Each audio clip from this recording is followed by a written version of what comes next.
ഏറ്റവും ഞെട്ടിപ്പിക്കുന്ന വിജയം അമ്പലപ്പുഴയിലെ ജി സുധാകരൻ്റെയാണ്. 10,000 വോട്ടുകൾക്ക് അദ്ദേഹം ഇപ്പം മുന്നിലാണ്. ഈ സുധാകരൻ്റെ രാഷ്ട്രീയ ചെറ്റത്തരം ഉണ്ടല്ലോ, ആ ചെറ്റത്തരം നീതിയുടേതായിരുന്നു, അതായിരുന്നു ശരിയെന്ന് അമ്പലപ്പുഴക്കാർ വിധി എഴുതിയിരിക്കുകയാണ്. പാർട്ടി ജി സുധാകരൻ്റെ വിജയത്തിൽ നിന്ന് എന്താണ് പഠിക്കേണ്ടത്? അല്ല, പാർട്ടി ഇപ്പോൾ ഒരുപാട് കാര്യങ്ങൾ പഠിക്കേണ്ടത്, കൂട്ടത്തിൽ ജി സുധാകരനെ കൂടി പഠിച്ചാൽ. ജി സുധാകരൻ അല്ലെങ്കിൽ അവിടെ ജയിക്കുമെന്ന് നമ്മൾ നേരത്തെ ഇവിടെ ചർച്ച ചെയ്തപ്പോൾ തന്നെ ഞാൻ പറഞ്ഞിട്ടുള്ളതാണ്. അതിൻ്റെ പ്രധാനപ്പെട്ട കാരണം ജി സുധാകരൻ BJPയുടെ പോലും വോട്ടുകൾ അവിടെ പിടിക്കും എന്നുള്ളതാണ് വലിയ തോതിൽ. അത് ജി സുധാകരനെ സംബന്ധിച്ചിട്ടുള്ള ഒരു കാര്യമാണ്. അതുകൊണ്ട് ജി സുധാകരൻ്റെ വിജയം ഒരു അത്ഭുതമായിട്ടുള്ള കാര്യമല്ല. പക്ഷേ ഏറ്റവും പ്രധാനപ്പെട്ട കാര്യമെന്ന് പറഞ്ഞാൽ ജി സുധാകരനോടൊപ്പം തന്നെ ഈ പറയുന്ന TK ഗോവിന്ദനും അതുപോലെ കുഞ്ഞികൃഷ്ണനൊക്കെ ജയിക്കുന്നു, ഒരു ഇടതുപക്ഷ ബദൽ രൂപപ്പെടുന്നു എന്ന് പറഞ്ഞിട്ടുണ്ടെങ്കിൽ അത് CPM-നെ സംബന്ധിച്ചോളം ഇരുത്തി ചിന്തിപ്പിക്കേണ്ട ഒരു കാര്യം ആണ്. പിന്നെ രണ്ടാമത് CPM-ന് തിരുത്താനുള്ള ഒരു വഴി കൂടിയാണ് ഇത് എന്നാണ് ഞാൻ വിചാരിക്കുന്നത്. കാരണം CPM-നെ സംബന്ധിച്ചോളം ഇനിയിപ്പോൾ ഒരു പിണറായി വിജയൻ എന്ന് പറയുന്ന അദ്ദേഹത്തിൻ്റെ ഒരു അപ്രമാദിത്വം ഇനി CPM-ൽ ഉണ്ടാകാൻ സാധ്യതകൾ ഇല്ല. അപ്പോൾ സ്വാഭാവികമായിട്ടും അദ്ദേഹത്തിന് പോലും ഇപ്പം അദ്ദേഹം ഇനിയിപ്പോൾ MLA ആയി തിരഞ്ഞെടുക്കപ്പെട്ടപ്പോൾ ഒരു പ്രതിപക്ഷ നേതാവായി തുടരുമെന്ന് ഞാൻ വിചാരിക്കുന്നില്ല. മറ്റാരെങ്കിലും ആയിരിക്കും പ്രതിപക്ഷ നേതാവ്. ആ പ്രതിപക്ഷ നേതാവിനെ പക്ഷേ ഇനി കണ്ടെത്താൻ കുറച്ച് പണിയുണ്ട്. കാരണം എന്ന് വെച്ചിട്ടുണ്ടെങ്കിൽ എല്ലാ മന്ത്രിമാരും തന്നെ ഏതാണ്ട് പുറകിലാണ്. അപ്പം അതുകൊണ്ട് KN ബാലഗോപാലാണ് ഏറ്റവും ഒടുവിലുണ്ടായിരുന്ന, അദ്ദേഹം വരെ പുറകിലാണ്. പിന്നെ സജി ചെറിയാനാണ് ആകെയുള്ളത്. പക്ഷെ എന്ത് തന്നെയാണെങ്കിലും ഞാൻ വിചാരിക്കുന്ന ഒരു കാര്യം, ഈ ഇതിൽ തെരഞ്ഞെടുപ്പിൽ നിന്ന് വലിയ തോതിൽ പഠിക്കാനുണ്ട്. കാരണം ഇടതുപക്ഷ അനുഭാവികൾ മാത്രമല്ല, ഈവൻ ഇടതുപക്ഷത്തെ അവരുടെ പാർട്ടി കേഡേഴ്സിൻ്റെ പോലും വോട്ടുകളും അവരുടെ വീടുകളിലുള്ള വോട്ടുകളും കൂടി പോയിട്ടുണ്ട് എന്നുള്ളതാണ് കേരളം മുഴുവൻ. ഞാൻ പറയണത് ആലപ്പുഴ മാത്രമല്ല, അമ്പലപ്പുഴ മാത്രമല്ല, ആ കേരളം മുഴുവൻ നമ്മളോട് പറയുന്നത്. തുറന്നു താങ്കളോട് പറഞ്ഞിട്ടുണ്ടെങ്കിൽ എച്ച് ഏറ്റവും ഒടുവിൽ വരെ, ഇന്നലെ രാത്രി വരെ എച്ച് വിചാരിച്ചിട്ടുള്ളത് ജയിക്കുമെന്നാണ്. നമ്മൾ തമ്മിൽ തോക്കുമെന്നൊക്കെ പറയുമ്പോൾ പോലും എച്ച് യഥാർത്ഥത്തിൽ വിളിച്ച് പല ആളുകളോടും വളരെ അടുത്ത ആളുകളോടും ഒക്കെ തന്നെ പറഞ്ഞിട്ടുള്ളത് ഉറപ്പായും അവിടെ ഒരു 2,000, 3,000, 5,000 വോട്ടുകൾക്ക് ജയിക്കുമെന്നാണ്. അപ്പം അതുപോലും ജയിച്ചില്ല എന്ന് പറയുമ്പോൾ CPM-നെ സംബന്ധിച്ച് അത് വലിയ തിരിച്ചടിയാണ് ഒന്ന്. ഇനി രണ്ടാമത്തെ കാര്യം എന്ന് പറഞ്ഞാൽ ആ തിരിച്ചടി നമ്മൾ കാണുന്നത് 2 ജില്ലകളിലെ വലിയ തിരിച്ചടിയായിട്ടാണ്. ഒന്ന് കണ്ണൂർ, അതുപോലെ തന്നെ തളിപ്പറമ്പ്. അല്ല, ഞാൻ പറഞ്ഞ കണ്ണൂരും ആലപ്പുഴയും സ്വാഭാവികമായിട്ടും ഇപ്പോൾ കൊല്ലത്തും ഒക്കെ തന്നെയുള്ള തിരിച്ചടി എന്ന് പറയുന്നത് CPM-ന്റെ കേഡർ വോട്ടുകളടക്കം ഒഴുകിപ്പോയതിൻ്റെ വലിയ പ്രശ്നമാണ്. CPM നേരെ തിരിച്ചാണ് വിചാരിച്ചുകൊണ്ടിരുന്നത്. ഞാനൊക്കെ അത് ആണ് വിചാരിച്ചുകൊണ്ടിരുന്നത്. ഇപ്പോൾ 56-57 വോട്ടുകളിൽ 57ഓളം വരുന്ന സീറ്റുകളിൽ ലോക്കൽ ബോഡി തിരഞ്ഞെടുപ്പിലുണ്ടായ വിജയം, അതുകൊണ്ട് തന്നെ ഇത് വേണമെങ്കിൽ ഒരു 10-13 സീറ്റുകൾ കൂടി കൂടുതൽ വരാം എന്ന് പറയുന്ന ഒരു കാൽക്കുലേഷനാണ് ഉണ്ടായത്. തുറന്നു പറഞ്ഞിട്ടുണ്ടെങ്കിൽ പാർട്ടി ഒന്നടങ്കം വിചാരിച്ചിരുന്നു ഉറപ്പായും ജയിക്കും, പക്ഷേ സീറ്റുകൾ കുറയും, ആ തിരിച്ചടി ഉണ്ടാകുമെന്ന് അവർ വിചാരിച്ചിരുന്നു. പക്ഷേ ഇത്രയും വലിയ തിരിച്ചടി യഥാർത്ഥത്തിൽ CPM കണ്ടിട്ടില്ല, BJP കണ്ടിട്ടില്ല, ഒരു എക്സിറ്റ് പോൾ നടത്തിയവരും ഒരു സർവേക്കാരും കണ്ടിട്ടില്ല, കൂടാതെ കോൺഗ്രസ് പോലും വിചാരിച്ചിട്ടില്ല. കോൺഗ്രസ് പോലും വിചാരിച്ച ഒരു 90 സീറ്റുകൾക്കപ്പുറം നേടി ജയിക്കുമെന്നാണ് ഏറ്റവും വലിയ ശുഭാപ്തി വിശ്വാസികൾ പോലും വിചാരിച്ചിരുന്നത്. 100 എന്ന് പറയാൻ അവർക്ക് പേടിയായിരുന്നു. ഇപ്പം ഞാൻ പറയുന്നത് ഇനിയിപ്പോൾ നമ്പർ എത്ര തന്നെയാണെങ്കിലും ഏതാണ്ട് 100 സീറ്റ് മേടിച്ച് ജയിച്ചൊരു ഇമേജാണ് കോൺഗ്രസിനുള്ളത്. അതിൻ്റെ പ്രധാനപ്പെട്ട കാരണം ഇപ്പം ബാക്കിയുള്ള സീറ്റുകളിൽ വളരെ ചെറിയ ഭൂരിപക്ഷമാണ് എന്നുള്ളത് കൊണ്ടാണ്. അതുകൊണ്ട് ഏറ്റവും വലിയ പ്രശ്നം താങ്കൾ അറിയേണ്ടത് അമ്പലപ്പുഴയിലെ പരാജയത്തിൻ്റെ അടിസ്ഥാനത്തിൽ പാർട്ടി വിലയിരുത്തേണ്ടത് ആലപ്പുഴയും കണ്ണൂരും ഒക്കെയുള്ള പരാജയങ്ങൾ എങ്ങനെയാണെന്നാണ്. അത് തിരുത്താൻ പറ്റിയില്ലെങ്കിൽ പ്രശ്നമാണ്. ഇവരെന്ത് പറഞ്ഞ ന്യായീകരിക്കുക? എനിക്ക് എന്തായാലും തെറ്റുപറ്റിയെന്നൊന്നും പറയാൻ പോകുന്നില്ല. അല്ല, ഇതിനി തെറ്റുപറ്റിയെന്ന് എന്തായാലും പറയാൻ പോകുന്നില്ല. എന്ത് പറഞ്ഞ് ന്യായീകരിക്കും? അത് അമ്പലപ്പുഴ രാഷ്ട്രീയ ചെറ്റ, എന്തൊക്കെ ആരോപണങ്ങൾ, എന്തൊക്കെ ചീത്തവിളികളായിരുന്നു ജി സുധാകരന് നേരെ ഉണ്ടായത്? ഞാനിപ്പോഴും പറയുന്നു, രാഷ്ട്രീയ ചെറ്റാന്നൊന്നും അദ്ദേഹം വിളിച്ചിട്ടില്ല, രാഷ്ട്രീയ ചെറ്റത്തരമെന്നാണ്. പക്ഷെ താങ്കൾ അറിയേണ്ടത് ഈ പ്രചരണത്തെ തടുക്കാൻ CPM-ന് കഴിഞ്ഞില്ല.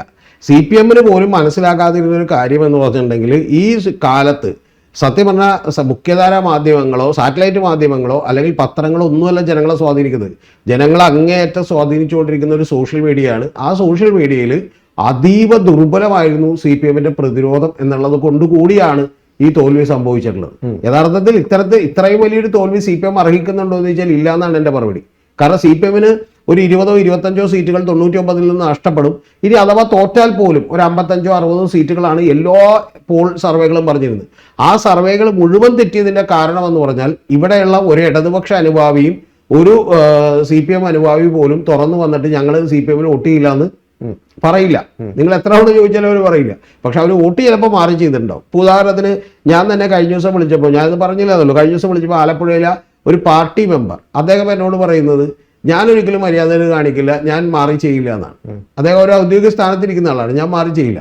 പക്ഷേ എൻ്റെ കുടുംബത്തിലെല്ലാവരും മാറി ചെയ്യാൻ സാധ്യതയുണ്ടെന്നാണ്. പിന്നെ രണ്ടാമത് അദ്ദേഹം പറയുന്ന ഒരു കാര്യം എന്നെ ഞെട്ടിച്ചു. അദ്ദേഹം പറയുന്നത് ഞാനും കൂടി മാറി ചെയ്യേണ്ടതാണ്, പക്ഷെ നമ്മളങ്ങനെ ചെയ്യണത് ശരിയല്ലോ എന്നാണ്. അതായത് ജി സുധാകരൻ. അപ്പൊ അത്തരത്തിലുള്ള ചിന്താഗതി പാർട്ടിക്കുള്ളിൽ വലിയ തോതിൽ വളർന്നിരുന്നു. യഥാർത്ഥത്തിൽ ഞാൻ പറയുന്നത് ഇത് ജി സുധാകരന് കിട്ടിയ ഒരു മെറിറ്റ് മാത്രമൊന്നുമല്ല. ഇത് CPM-നെതിരെ വലിയ തോതിലുള്ള അസംതൃപ്തി ആളുകളുടെ ഉണ്ടായിരുന്നു. ആ അസംതൃപ്തി പ്രകടിപ്പിക്കാൻ വേണ്ടി ആളുകൾ നോക്കിയിരിക്കുകയായിരുന്നു. അതുകൊണ്ടാണ് ഈവൻ കുഞ്ഞികൃഷ്ണനെയും TK ഗോവിന്ദനെയും പോലും ആളുകൾ ജയിപ്പിക്കുകയും പിണറായി വിജയൻ ഒന്ന് ആലോചിക്കുക ധർമ്മടത്ത് പോലും വോട്ടുകൾ കുറയുകയും ചെയ്തിട്ടുള്ളത്. അതുകൊണ്ട് ഇതൊരു ആന്റി പിണറായി വേവ് ആയിരുന്നു എന്നുള്ളത് താങ്കൾ പറയുന്നത് CPM അണികൾ പോലും പാർട്ടി മെമ്പർമാർ പോലും ഒരുപക്ഷെ UDF-ന് വോട്ട് ചെയ്തിരിക്കാം. ഭൂരിപക്ഷം എന്നല്ല വോട്ട് ചെയ്തിട്ടുണ്ട്, അല്ലാതെ വരില്ല. കാരണം അല്ലാതെ ഇത്രയും വലിയ തിരിച്ചടി ഇപ്പൊ എങ്ങനെയാണ് ധർമ്മടത്ത് അല്ലെങ്കിൽ തൂക്കുക, അല്ലെങ്കിൽ എങ്ങനെയാണ് ഇപ്പൊ മട്ടന്നൂർ 700 വോട്ട് മാത്രം ഭൂരിപക്ഷം ആവുക? അപ്പൊ അതുകൊണ്ട് ഞാൻ പറയണത് ഓക്കെ, അവിടെ 60,000 വോട്ടുണ്ട് എന്ന് പറഞ്ഞാൽ ഒരു 10,000 വോട്ടാണെങ്കിൽ എന്ത് ചെയ്യാം, നമുക്ക് നിൽക്കാം. ഇപ്പൊ സത്യത്തിൽ ആകെ എന്നെ അത്ഭുതപ്പെടുത്തിയ ഒരു ഒറ്റ കാര്യം എന്ന് പറയുന്നത് ഈ തരംഗത്തിനിടയിൽ പോലും നമ്മുടെ മുഹമ്മദ് റിയാസ് മാത്രമാണ് പിടിച്ച്. മുഹമ്മദ് റിയാസ് ഒരിക്കൽ പോലും പുറകിൽ പോയില്ല. പക്ഷെ എങ്കിൽ പോലും ഇപ്പോൾ ഭൂരിപക്ഷം ഉള്ളത് 2,500 3,000 ഒക്കെയാണ്. ഭൂരിപക്ഷം കുറേ നമുക്കറിയാം, പക്ഷെ അദ്ദേഹം പിടിച്ചിരുന്നു എന്നുള്ളത് മാത്രമാണ്. അപ്പൊ അത് വളരെ വിചിത്രമായ രീതിയിലുള്ള ഒരു വോട്ടിംഗ് ആണ് ഇത്തവണ നടന്നിട്ടുള്ളത്. ഈ തരംഗത്തിനിടയിലും ഞാൻ പറഞ്ഞില്ലേ, ഇപ്പൊ ചില വലിയ പ്രധാന പോലെയുള്ള കോൺഗ്രസ് മന്ത്രിയാവുന്ന ഉറപ്പുള്ള കോൺഗ്രസ് നേതാക്കൾ ജയിച്ചില്ല. അപ്പൊ അതുകൊണ്ട് ഇത് ഉറപ്പായും തന്നെ ഞാൻ പറഞ്ഞ ആലപ്പുഴ ജി സുധാകരന്റെ അമ്പലപ്പുഴയും അതുപോലെ തന്നെ കണ്ണൂരുള്ള പ്രദേശങ്ങളും കൂടി എടുത്തു വെച്ച് വിശദമായി പാർട്ടി നമ്മളിപ്പോൾ ഫൈനൽ ചെയ്യുമ്പോൾ ഇപ്പോൾ ഉച്ചയ്ക്ക് 2 മണി 1 മണി 12:30 ആയിട്ടുള്ളൂ. അതുകൊണ്ട് തന്നെ ഈ കണക്കുകൾ മുഴുവൻ പുറത്തേക്ക് വന്നിട്ടില്ല. കണക്കുകൾ മുഴുവൻ പുറത്തു വന്നു ഏകദേശ ധാരണയ്ക്കനുസരിച്ചാണ് പറയുന്നത്. അല്ല പറഞ്ഞില്ലെങ്കിൽ കുഴപ്പമെന്ന് അറിയാമോ? ഇപ്പൊ നാളെ BJP വോട്ടുകൾ എത്ര കുറഞ്ഞിട്ടുണ്ട്?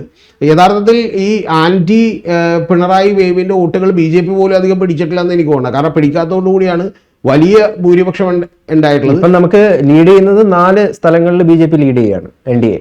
അല്ല, നമ്മളെ BJPയുടെ ചർച്ചയല്ല ഞാൻ പറഞ്ഞത് ഈ പറയുന്ന തരംഗമുണ്ടായി അത് കൺസോളിഡേറ്റഡ് ആയി UDF-ലേക്ക് പോയി എന്നുള്ളതാണ്. ആ കാര്യത്തിൽ എനിക്ക് ഒരു സംശയമില്ല.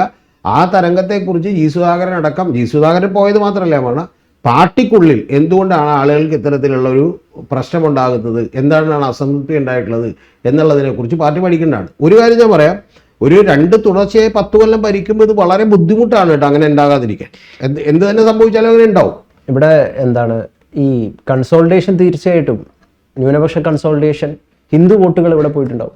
അല്ല, CPM-ന് കിട്ടിയില്ല. ഇതിലൊരു പ്രധാനപ്പെട്ട വിഷയമുള്ളത് ഹിന്ദു വോട്ടുകൾ അല്ലെങ്കിൽ മുസ്ലിം വോട്ടുകൾ എന്നൊക്കെ പറഞ്ഞ് വേർതിരിച്ച് കാണണമെന്ന് ഈ ഘട്ടത്തിൽ എനിക്ക് സംശയമുണ്ട്.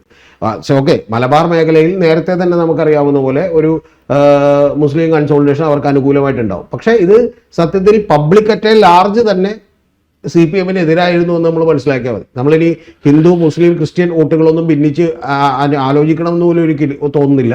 എൻ്റെ വിചാരം എന്ന് പറഞ്ഞാൽ തിരുവനന്തപുരം മുതൽ കാസർഗോഡ് വരെയുള്ള ആളുകൾ മൊത്തത്തിൽ ഒരു ആന്റി പിണറായി വേവ് UDF-ന് അനുകൂലമായി ആ ആന്റി പിണറായി വേവ് ഉണ്ടായിരുന്നു. അതിൽ അവർ MLA-മാരുടെ മുഖം പോലും നോക്കിയില്ല. ഇപ്പൊ പേരാമ്പ്രയിൽ TB രാമകൃഷ്ണൻ നോക്കുന്നു എന്ന് പറഞ്ഞാൽ സ്വാഭാവികമായിട്ടും എന്താണ് അത് ഇതുകൊണ്ട് മാത്രമാണ്. അപ്പം അത്തരത്തിലുള്ളൊരു വേവ് ഉണ്ടായി. പിന്നെ 10 കൊല്ലം ഇരിക്കുമ്പോൾ സ്വാഭാവികമായിട്ടും ഉണ്ടാവാം ഒരു ആന്റി ഇൻകുംബൻസിയുടെ ഒരു ഇതുണ്ടാവും. പക്ഷെ ഇത് ഇത്രത്തോളമാണെന്ന് യഥാർത്ഥത്തിൽ UDF-ന് പോലും മനസ്സിലായിട്ടില്ല. അതുകൊണ്ട് ഇത് ഞെട്ടിക്കുന്ന ഒരു കാര്യമാണ്. പക്ഷേ ഇപ്പം 100-ലേക്ക് എത്തിയാലോ 101-ലേക്ക് എത്തിയാലോ ഒന്നും അത്ഭുതപ്പെടേണ്ടതില്ല.